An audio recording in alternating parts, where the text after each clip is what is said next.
बिस्मिल्लाहिर्रहमानिर्रहीम एंड अस्सलाम वालेकुम डियर स्टूडेंट्स। आज के लेक्चर में हम तीसरा तरीका देखेंगे रिकर्जन को सॉल्व करने का, जो कि मास्टर थ्योरम मेथड कहलाता है। Master theorem it provides a shortcut to solve recursion of the form like this.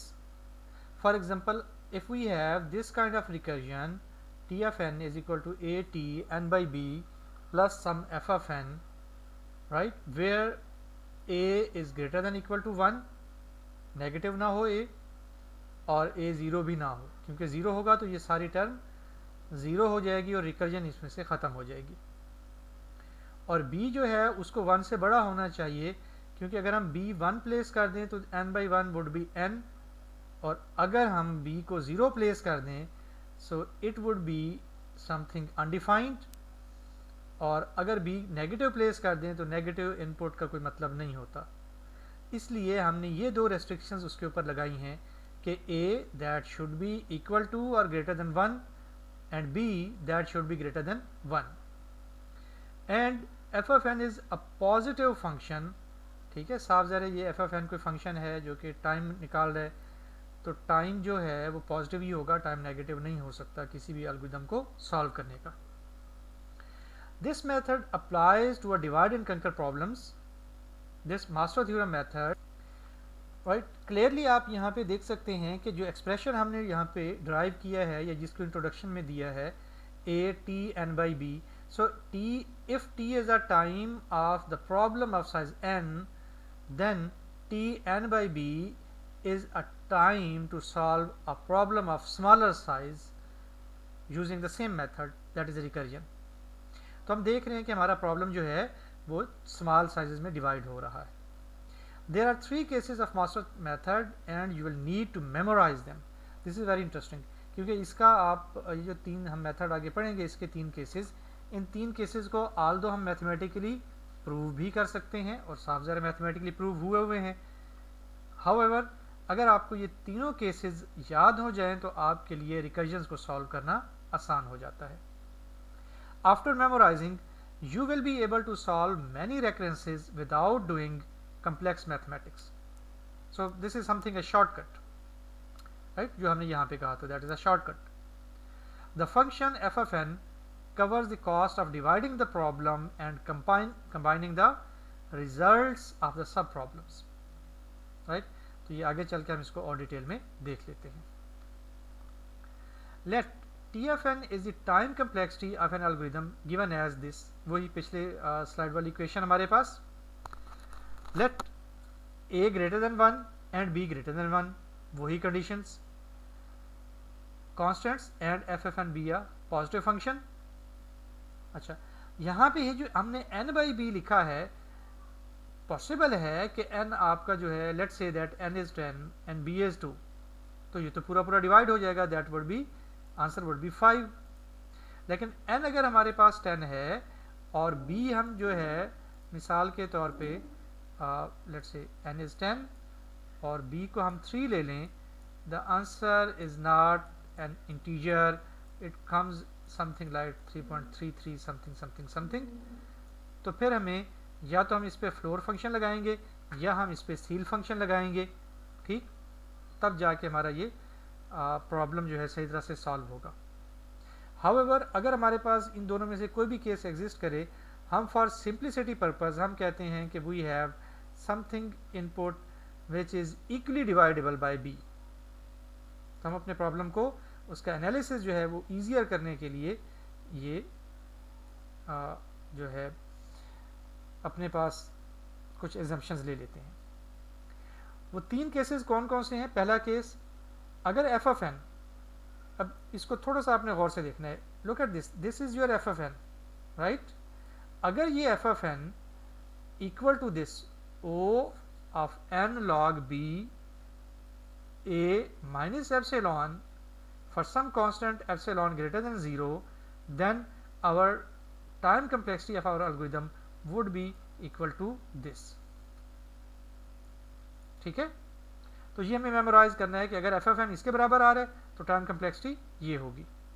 इसी तरह से अगर एफ ऑफ एन जो है वो ओ एन लॉग बी ए अब इसके बराबर आ जाए, यानी यहाँ तो हमने कुछ सब्ट्रैक्ट किया था ना, यहाँ सब्ट्रैक्ट किए बगैर उसके बराबर आ जाए, तो फिर हमारे पास जो टाइम कम्प्लेक्सिटी है that would be theta N log B a log two n, that is case 2।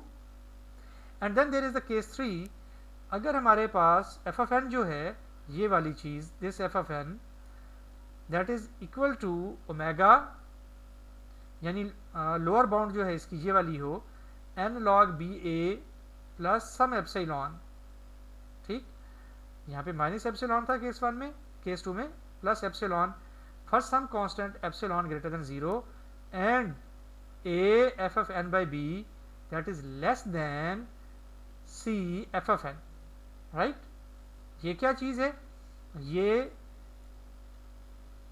Recursion है, ठीक है, और ये रिकर्जन का सम सोल्यूशन है। तो ये हमारा एफ ऑफ एन हमारा फंक्शन है which is given like this, तो ये ग्रेटर होगा किसी लोअर बाउंड से, ठीक है, for some constant c greater than 1, c less than 1 and all sufficiently large n, then आपके एल्गोरिथम की time complexity is given by this.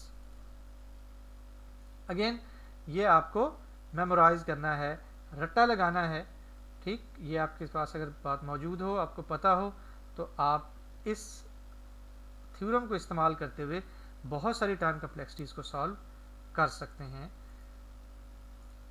Right. अब हम इनकी एग्जांपल्स को देखने की कोशिश करते हैं। बिफोर दैट मास्टर थ्योरम को हम जरा एक्सप्लेन करते हैं।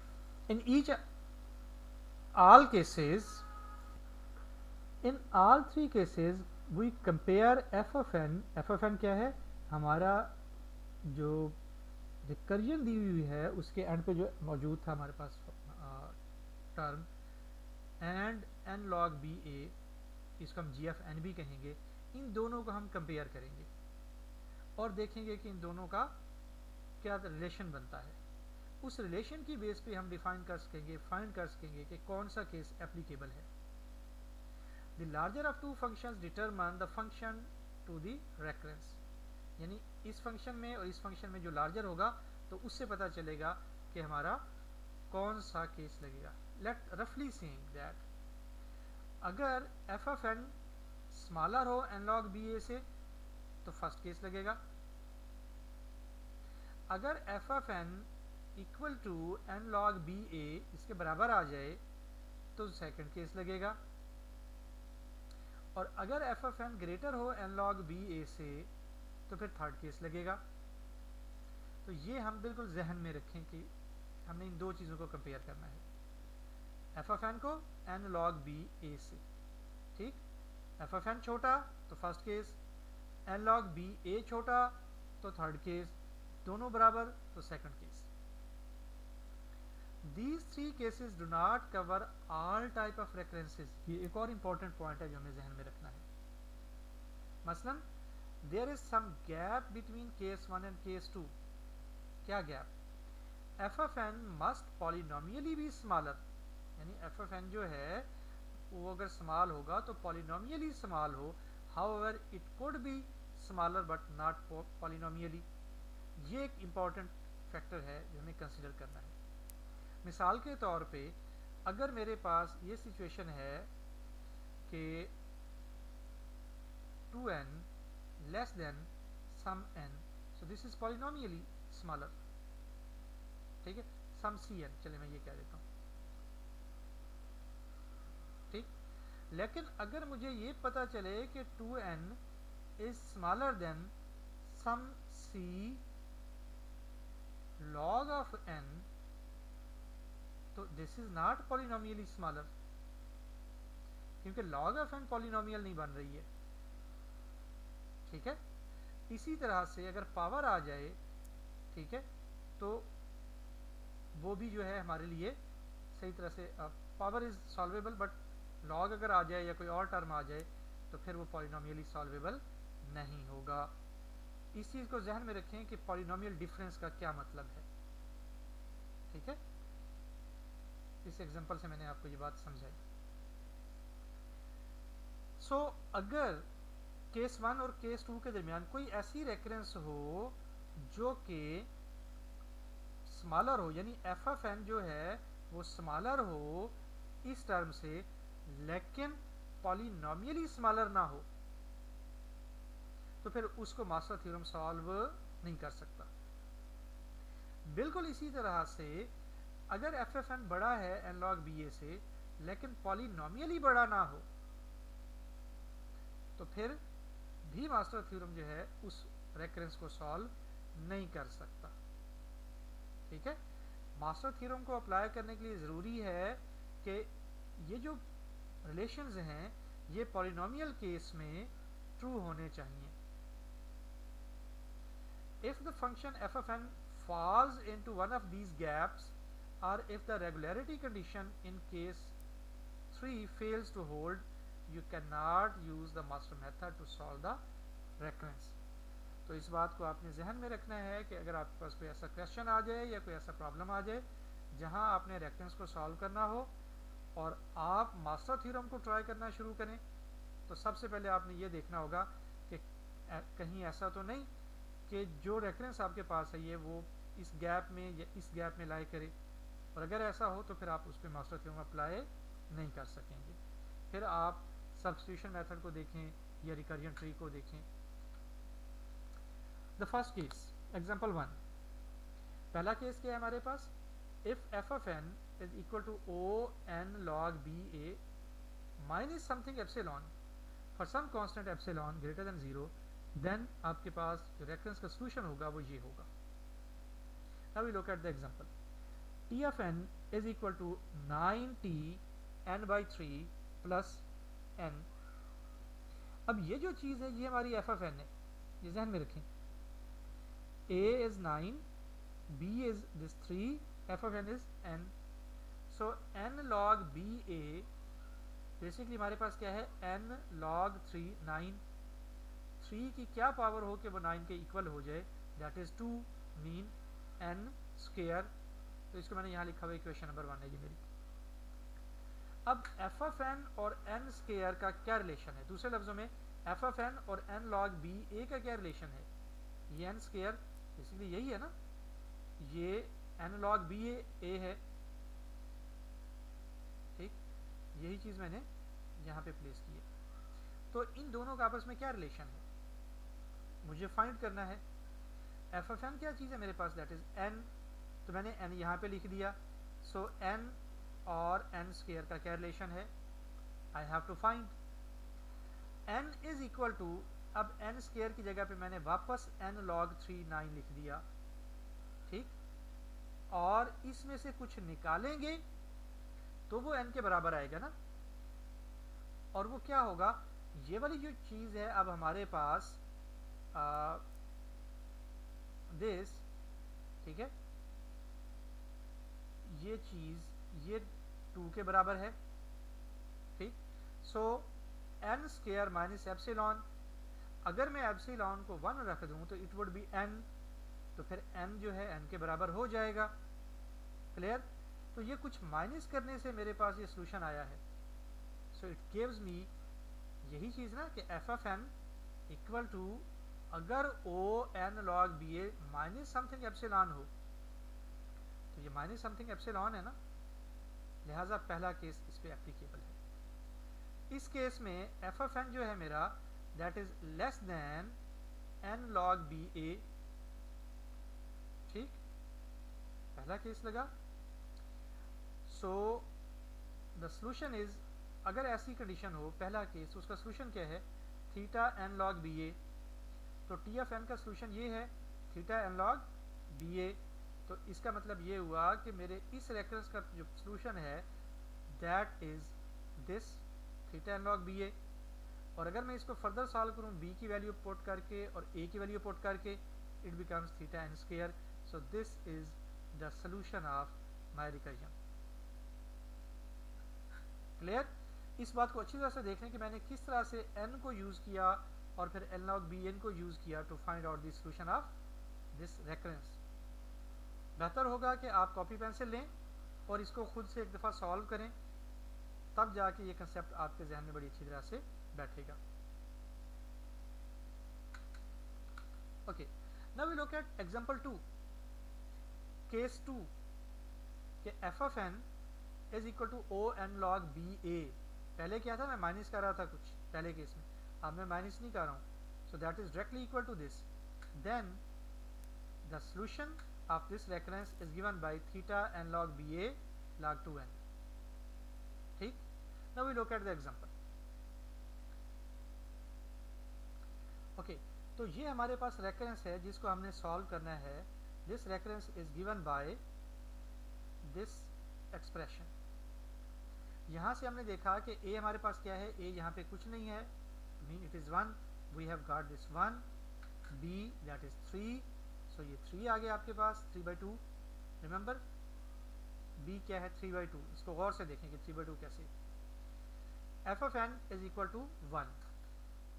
ठीक, b जो है वो इस साइन के नीचे आ रहा है, तो दो दैट इज, चले मैं आपको थोड़ा सा करके दिखा दूँ, 2n/3, right? This could be written as n over 3/2। ठीक है, सो दिस इज b 3/2। ठीक, अच्छा n log ba हमने फाइंड किया, b और a की वैल्यूज पुट की, n log 3/2 1। सो नाउ 3/2 की क्या पावर हो के 1 के बराबर आ जाए, ऑफ कोर्स दैट इज 0। किसी भी चीज की पावर 0 होगी तो 1 के बराबर हो जाएगा, सो n रेज पावर 0। ये मैंने n0 निकाल लिया। अब मैं इसको कंपेयर करता हूँ अपने इस f ऑफ n से जो कि 1 है। सो f ऑफ n और n0 का आपस में क्या रिलेशन है मुझे नहीं पता। f ऑफ n की वैल्यू पुट की, n0 पुट किया, मुझे स्टिल रिलेशन का नहीं पता। लेकिन यहाँ जब मैं इसको सॉल्व करता हूँ तो मुझे पता है कि n की वैल्यू कुछ भी हो, अगर मैं उसकी पावर 0 ले लूँ तो दैट इज 1, मतलब दोनों बराबर हैं, दोनों इक्वल हैं। This condition is given in case 2, जहाँ पे F of N is equal to N log B A. अगर ये वाला केस निकल आए तो फिर मेरे पास टाइम कम्प्लेक्सिटी क्या है, theta N log B a log 2n। तो मैं इसको यहाँ पे पुट करता हूँ, the solution is t n theta N log B a log 2n। So I have written here the solution, और यहाँ पे मैं अब वैल्यूज पुट करता हूँ। एन लॉग बी ए, ये है ना मेरे पास एन लॉग बी ए, ये क्या बन रहा है, n raise power 0, so it's n raise power 0। आगे क्या है log 2n, तो log 2n मैंने वैसे यहाँ लिख दिया। n0 क्या होगा, n की power 0 that is 1। So finally I got this solution for my recursion. उसको मैंने सॉल्व कर लिया कि वो कैसे सॉल्व हुई। ठीक है, तो ये छोटी सी डिस्कशन थी, इसको भी आप साफ ज़रा पेपर पे करके देखेंगे तो आपको बहुत फिट समझ आ जाएगा। Now we move toward example 3। If f of n is equal to omega n log b a plus epsilon for some constant epsilon greater than 0, and if a f n be less than equal to c f of n for some constant c, ठीक, then t of n would be this। Now we look at our recursion, that is given by t of n is equal to 3t n by 4 plus n log 2n। यहाँ से हमने a निकाला that is 3, b which is 4, f of n is equal to n log 2n। This is f of n। ठीक है, तो इसको हमने यहाँ पे सेपरेट करके लिख दिया। अब हम फाइंड करते हैं n log b a, that is given bye n log 4 3। यहाँ पे ये वैल्यूज मैंने पुट की, 4 की क्या पावर हो कि वो 3 के बराबर आ जाए। सो that is like this below 1। ठीक है, आप इसको एस्टिमेट कह लें, अंदाज़ा कर लें, या आप इसको लॉग टेबल से देख लें।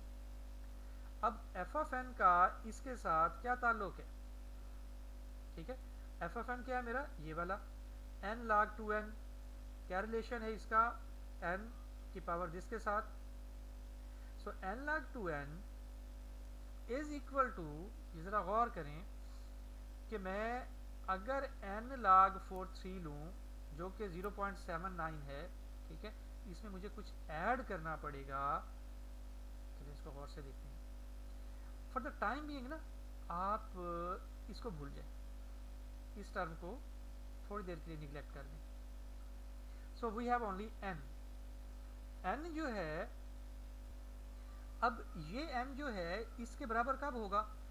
इस n की पावर तो 1 है, ठीक है, लेकिन यहाँ पे जो n है ये वाली पावर, दिस इज समथिंग 0.793 है।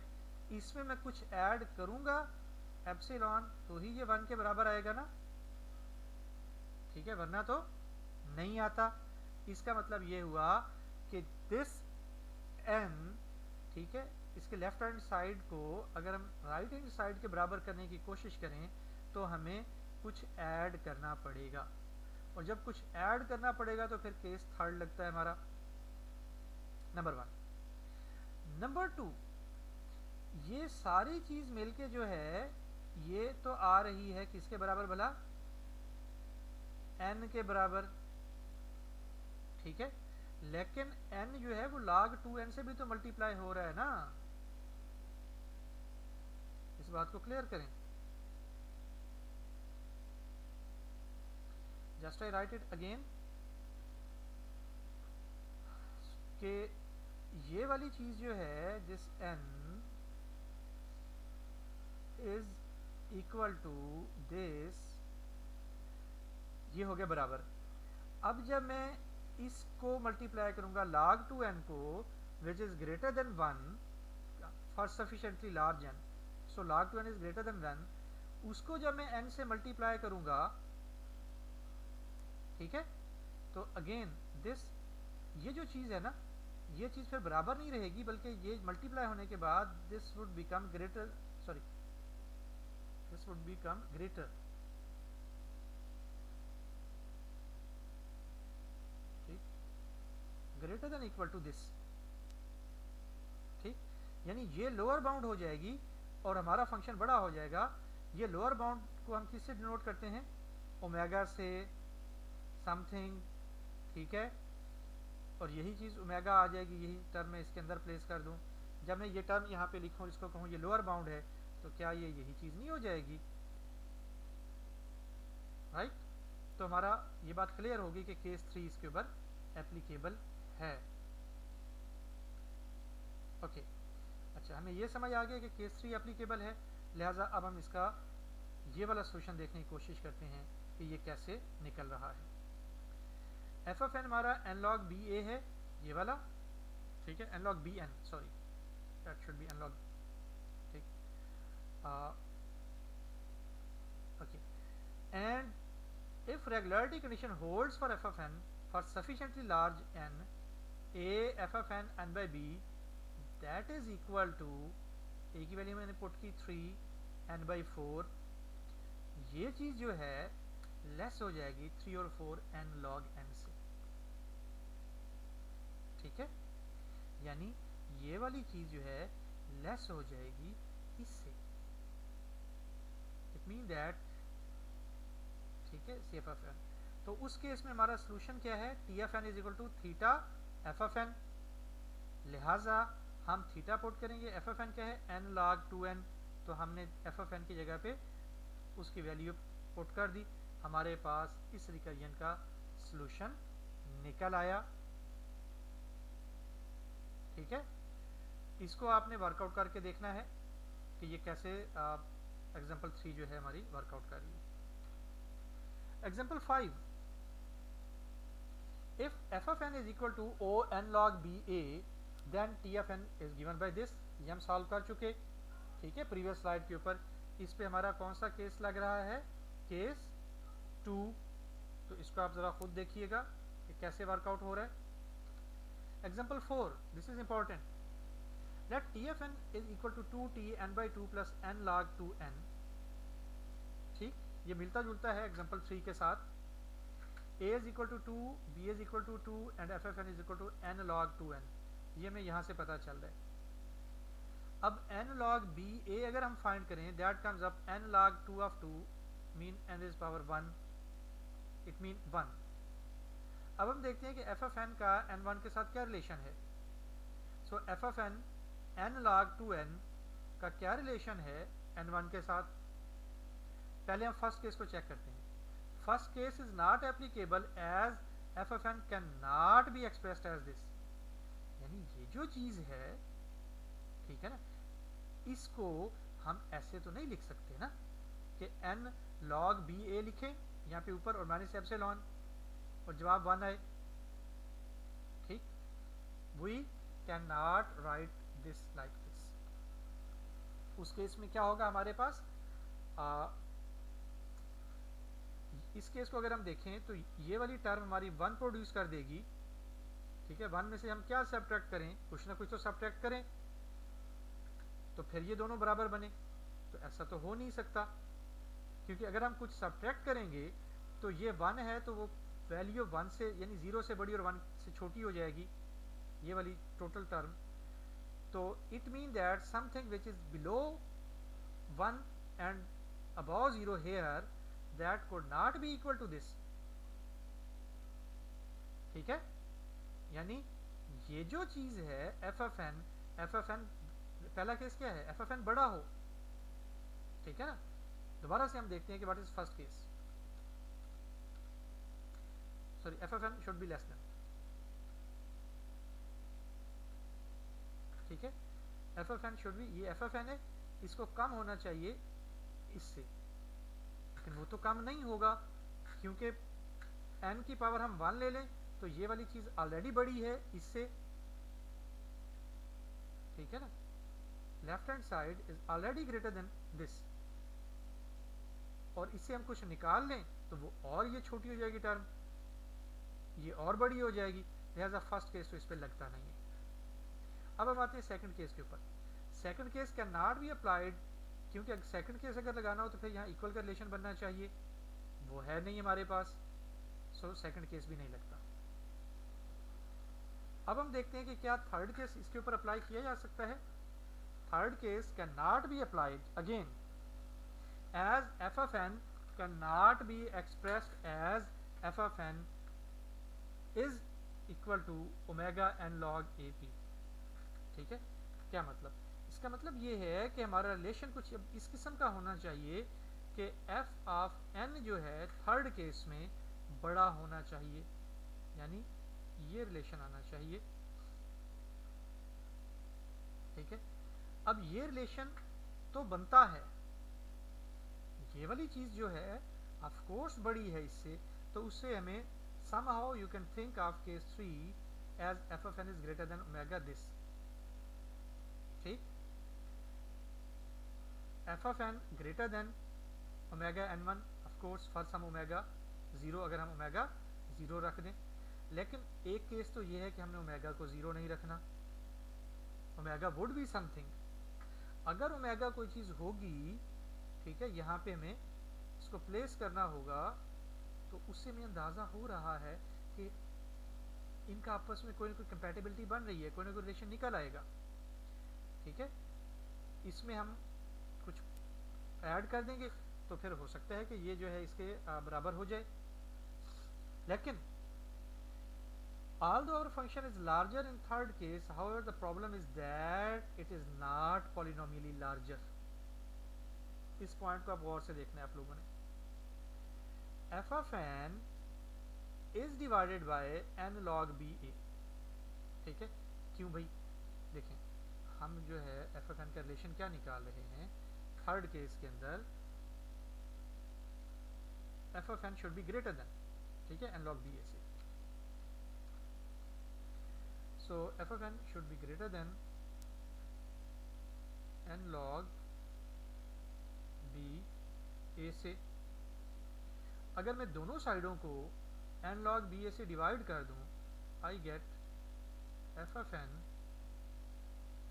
n log b a, it must be greater than 1, ठीक। f of n किसके बराबर है, f of n मेरा ये है, ठीक है। मैं f of n की वैल्यू पुट करूं, that comes here n log n, और n log b a की वैल्यू क्या निकली मेरे पास n, ठीक है। तो अगर मैं इनको डिवाइड करूं तो मेरा जवाब क्या आता है, मेरा जवाब log n आता है। n को ये n इस n से कैंसिल हो गया, बचा क्या log n। अब log n बच रहा है which is not a polynomial, ठीक है, is asymptotically less than epsilon for any positive value of epsilon. यानी हम एप्सिलॉन की कोई भी वैल्यू ले लें, ये जो log n हमारे पास आ रहा है ये log n उससे छोटा ही होगा। कैसे, चले मैं आपको समझा देता हूँ। देखें log n, और मैं n की पावर यहाँ बढ़ा देता हूँ, मैं 2 कर देता हूँ, एप्सिलॉन को मैंने 1 ले लिया। log n और n स्क्वायर ये पावर है, ये बढ़ रहा है और इसने कम होना है। बात समझ आ रही है? जब ये कम होना है और इसने बढ़ना है तो ये कभी भी रिलेशन जो है बराबर नहीं हो सकता, हमेशा ये ऐसा ही रहेगा। log n is asymptotically less than epsilon for any positive value of epsilon. The recurrence falls in the gap between case 2 and case 3, hence it cannot be solved using the master theorem. यहाँ पे master theorem fail हो जाता है, ठीक है। Again मैं आपको यही कहूँगा कि पेपर पे इसको सॉल्व करें और क्रिटिकली चीज़ों को सोचने की आदत डालें, ठीक है। एक्सप्रेशन लिखें और फिर खुद उसके साथ आप डिस्कस करें कि जी ये कैसे सॉल्व हो रहा है, ये इसका सोल्यूशन क्या हो सकता है। That's all for today. I hope कि आपको मास्टर मेथड समझ आ गया होगा। थैंक्स फॉर वॉचिंग एंड अल्लाह हाफिज़।